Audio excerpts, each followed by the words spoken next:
Welcome to the Otaku Cooking Show, where I'll teach you how to make all of those great looking Japanese foods you always see in anime. Today's recipe is tonkatsu. This fried pork chop is crispy on the outside and juicy on the inside, and it's absolutely delicious. It's rarely the star of the scene in most anime.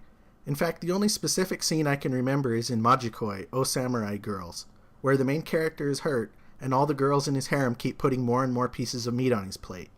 But tonkatsu does at least appear in pretty much every anime, even if it isn't the focus. Tonkatsu is pretty versatile, so once you learn how to make the basic dish, you can then turn it into other meals, such as serving it with curry sauce to make katsu curry, or serving it over rice with a fried egg and other toppings to make katsudon. Here's how to make tonkatsu.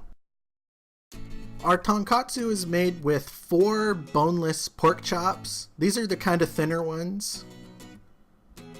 And the first thing you want to do is you want to cut through this fat that's on the side of the pork chop, because if you don't make these little notches in the fat, the pork chop will try to cup when it cooks, kind of curl up.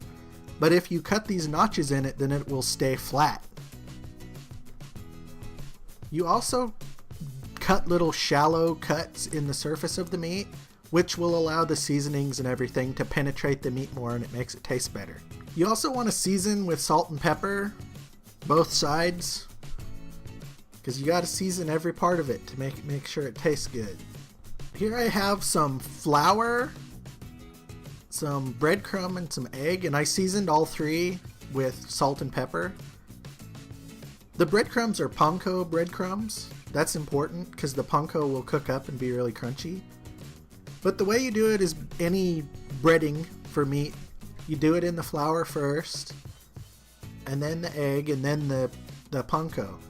And try to keep one hand clean and one hand can be messy.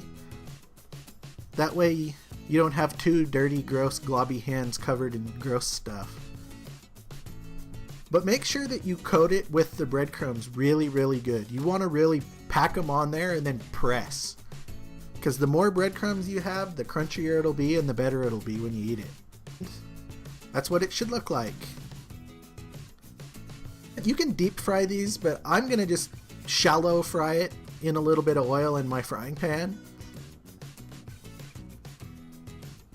You probably should put more oil than I did at this point because I had to add some extra later.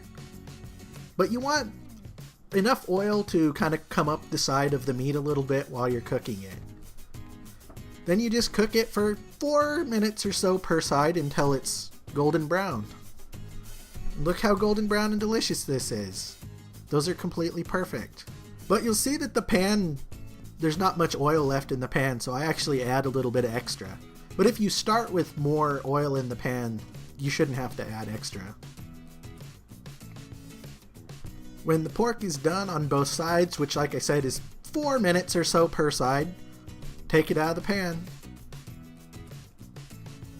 Part of tonkatsu is that since they eat everything with chopsticks, you have to cut your meat into pieces that you can actually pick up with chopsticks.